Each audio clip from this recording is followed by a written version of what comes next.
Hello everyone, welcome back to our channel. तो आज हम दोबारा एंडोक्राइन फिजियोलॉजी के सेशंस जो हैं उनको कंटिन्यू करने वाले हैं। तो जो भी टॉपिक्स हम पढ़ रहे हैं उनकी रेफरेंस ली गई है यूएसएमएलई स्टेप 1 और यानी कि फर्स्ट सेट से। तो आप जो है बुक के साथ साथ भी इन टॉपिक्स को देख सकते हैं। तो आज का जो टॉपिक है इट इज़ प्रोलैक्टिन हार्मोन की फिजियोलॉजी। प्रोलैक्टिन हार्मोन जो है हमारे पास it's one of the basic hormones जो कि एंटी पिट्यूटरी ग्लैंड से रिलीज होता है। प्रोलैक्टिन का जो मेन फंक्शन है उसको हम दो कैटेगरीज में डिवाइड करते हैं। One of them is the milk production and another one is the inhibition of ovulation and spermatogenesis. So milk production जैसे कि हमें पता है कि ड्यूरिंग फीमेल्स प्रेगनेंसी के दौरान एंड आफ्टर प्रेगनेंसी तो ब्रेस्ट फीड करवाने के लिए जो है मिल्क की नीड होती है, that is stimulated with the help of prolactin. We also know that कि ड्यूरिंग प्रेगनेंसी आफ्टर प्रेगनेंसी जो शुरू के 6 मंथ का जो पीरियड होता है it is natural contraceptive for women. तो उसमें जो है वो ओव्यूलेशन नहीं हो रही होती, उसमें भी यही रीज़न होता है कि उस टाइम प्रोलैक्टिन की अमाउंट हाई होती है, उस वजह से वो ओव्यूलेशन को इनहिबिट कर रहा होता है। इसी तरीके से मेल्स में भी जब हमारे पास स्पर्मेटोजेनेसिस नहीं हो रही होती वहाँ पे भी प्रोलैक्टिन जो है वो अपना बहुत इंपॉर्टेंट रोल प्ले कर रहा होता है। उसके अलावा प्रोलैक्टिन का एक और जो फंक्शन है वो है increasing in the synthesis of dopamine. Dopamine जो कि एक मेजर हैप्पी हार्मोन भी है और इसके अलावा इसके काफ़ी मोटर फंक्शन में भी हेल्प कर रहा होता है in basal ganglia and tubulo interstitial pathways. तो उसमें भी डोपामिन की काफ़ी नीड होती है। तो डोपामिन की जो सिंथेसिस है वो प्रोलैक्टिन इंक्रीज कर रहा होता है। लेकिन डोपामिन और प्रोलैक्टिन दोनों एक दूसरे के काउंटर इंट्यूटिव हैं। तो जब भी डोपामिन की सिंथेसिस बहुत ज़्यादा बढ़ जाती है वो जाके नेगेटिव सिग्नल भेजता है प्रोलैक्टिन को। So increase in the prolactin secretion increases the secretion of dopamine, लेकिन increase in the dopamine decreases the secretion of prolactin.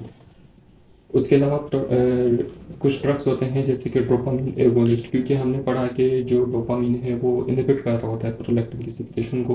तो जैसे कि हमने लास्ट टाइम ग्रोथ हार्मोन में पढ़ा था कि एक ट्यूमर होता है पिट्यूटरी ग्लैंड का, जिसमें अगर ग्रोथ हार्मोन की सिक्रेशन बहुत ज़्यादा बढ़ने लग जाए तो उसमें जो है वो पिट्यूटरी एडिनोमा करवा देता है। इसी तरीके से अगर प्रोलैक्टिन की सिक्रेशन भी किसी ट्यूमर की वजह से बढ़ जाए, मतलब पिट्यूटरी ग्लैंड का ट्यूमर हो जाए जिसमें प्रोलैक्टिन की जो सिंथेसिस है वो बहुत ज़्यादा बढ़ने लग जाए, तो उसको हम प्रोलैक्टिनोमा बोलते हैं। Prolactinoma. So prolactinoma is basically a tumour of the pituitary gland जिसमें प्रोलैक्टिन की जो अमाउंट है वो नॉर्मल से ज़्यादा सिंथेसिस होने लग जाती है। तो हमें पता है कि प्रोलैक्टिन जो है उसको हम इनहिबिट कर सकते हैं डोपामिन से। तो इस वजह से प्रोलैक्टिनोमा की जो हमारे पास मेडिकल ट्रीटमेंट आती है डेट इज डोपामिन एगोनिस्ट, मतलब कि वो ड्रग्स जो एज अ डोपामिन एक्ट करते हैं बॉडी में वो इनहिबिट करते हैं synthesis of prolactin in the prolactinoma. And these drugs include carbapenem and bromocriptine that are the most commonly used.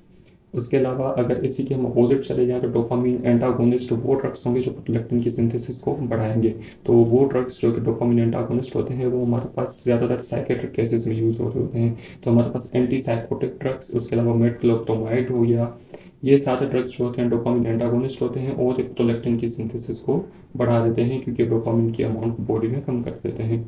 उसके अलावा एक और फैक्टर इंपॉर्टेंट है यहाँ पे डिस्कस करना, वो है थायराइड रेगुलेटिंग हार्मोन। हमें पता है कि हाइपोथैलेमस से कुछ फैक्टर्स रिलीज होते हैं जो कि पिट्यूटरी ग्लैंड से हार्मोन्स की सिंथेसिस को बढ़ाते हैं। उन हाइपोथैलेमस से एक फैक्टर रिलीज होता है थायराइड रिलीजिंग हार्मोन जो कि पिट्यूटरी ग्लैंड से टीएसएच की अमाउंट बढ़ा रहा होता है। तो जब भी बॉडी में थायराइड की अमाउंट कम हो जाती है सच एज इन हाइपोथायरॉयडिज्म, तो उन कंडीशंस में टीआरएच बढ़ जाता है। तो टीआरएच का एक सेकंड इफेक्ट ये भी होता है कि वो प्रोलैक्टिन के रिसेप्टर्स पे काम करके उनकी उसकी सिंथेसिस को भी बढ़ा देता है। So that was all about prolactin. तो प्रोलैक्टिन का एक ओवरव्यू कर लेते हैं कि इसमें सबसे पहले इसके जो फंक्शंस हैं that is milk production, inhibition of ovulation and spermatogenesis and increasing the dopamine synthesis. Prolactin की जो ट्रीटमेंट है medical treatment, it is dopamine agonist such as carbapenem and bromocriptine. और प्रोलैक्टिन जो डोपामिन एंटागोनिस्ट होंगे वो prolactin की secretion को बढ़ाएंगे such as antipsychotics. Then another hormone that we are going to study is the parathyroid hormone. So parathyroid hormone is basically useful in the regulation of calcium and it is useful in the regulation of calcium and phosphate in the body. So PTH hormone जो है वो main hormone होता है calcium और phosphate की regulation के लिए। जो पीटीएच हार्मोन होता है वो रिलीज होता है पैराथायरॉयड ग्लैंड। तो हमारे पास एक थायरॉयड ग्लैंड होता है जो कि थायरॉयड हार्मोन की सिंथेसिस करवा रहा होता है। उसके पीछे 4 छोटे छोटे ग्लैंड्स पड़े होते हैं जिनको हम पैराथायरॉयड ग्लैंड्स बोलते हैं, और ये ग्लैंड सिक्रेशन करवाते होते हैं पीटीएच की। तो PTH is release in the body during the जब हमारे पास बॉडी में कैल्शियम की अमाउंट बहुत ज़्यादा कम हो जाती है, तो हाइपोकैल्सीमिया की कंडीशंस में पीटीएच की अमाउंट जो है बढ़ जाती है, क्योंकि पीटीएच का मेन काम है कैल्शियम को नॉर्मल लेवल्स पे रेगुलेट करना।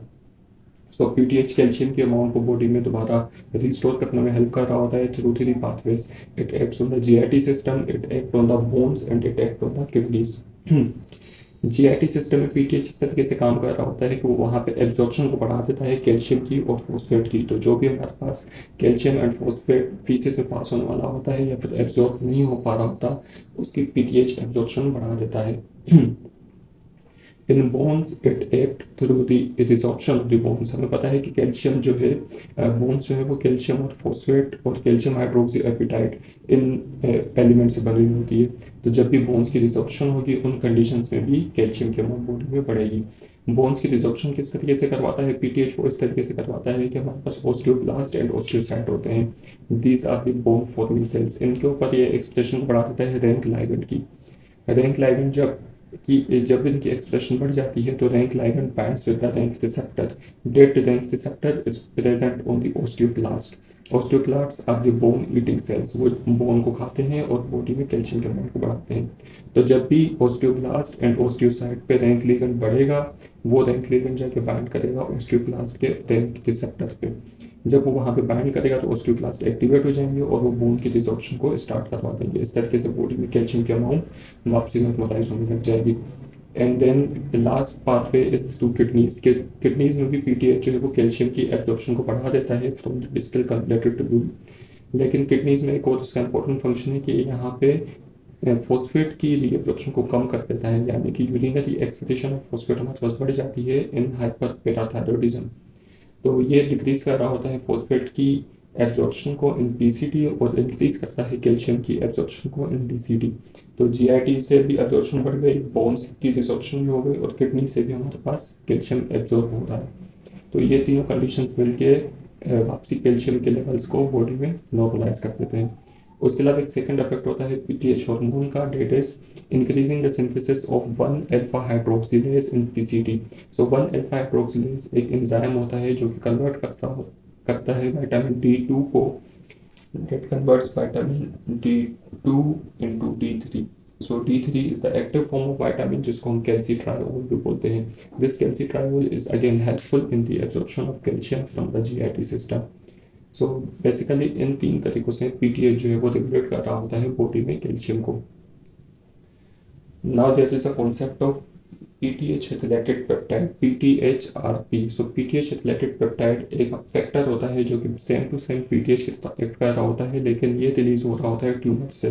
तो स्क्वामस सेल कार्सिनोमा हो गया, लंग कैंसर हो गया, रीनल सेल कार्सिनोमा हो गया, ये सब पेरान्यूप्लास्टिक सिंड्रोम करवाते हैं। Paraneoplastic syndrome is the syndrome that is associated with certain tumours. तो जब भी इन तीनों कैंसर्स होते हैं ये तीनों फैक्टर रिलीज करते हैं जो होता है PTH related peptide. This PTH related peptide increases and act in the same way as PTH hormone, लेकिन this is abnormal क्योंकि ट्यूमर से रिलीज हो रहा है। इसके अलावा कुछ सर्टेन फैक्टर्स हैं जो पीटीएच को रेगुलेट कर रहे होते हैं। जब भी बॉडी में कैल्शियम की अमाउंट कम होगी पीटीएच बढ़ेगा, जब भी बॉडी में फॉस्फेट की अमाउंट कम होगी तब भी पीटीएच बढ़ेगा। लेकिन मैग्नीशियम का जो है वो ड्यूअल इफेक्ट होता है। अगर मैग्नीशियम की अमाउंट माइल्डली हमारे पास कम हो जाए तो पीटीएच बढ़ेगा, लेकिन अगर उसकी मैसिव डिप्रेशन हो जाए मैग्नीशियम की तो वो पीटीएच को डिक्रीज करवाता है। तो मैग्नीशियम के 2 रोल्स होते हैं, लेकिन कैल्शियम एंड फॉस्फेट इनका सिंगल रोल होता है। So that was all about the today's topic. अगर आपको बाकी अनुप्रदान की वीडियोस देखनी है तो आप चैनल पे पिछले वीडियोस भी देख सकते हैं और उसके आगे हम सेम टॉपिक को कंटिन्यू करेंगे। इसके अलावा अगर आपको कोई क्वेश्चन हो तो आप कमेंट में पूछ सकते हैं। Please like and share the video, also subscribe to the channel. Thank you.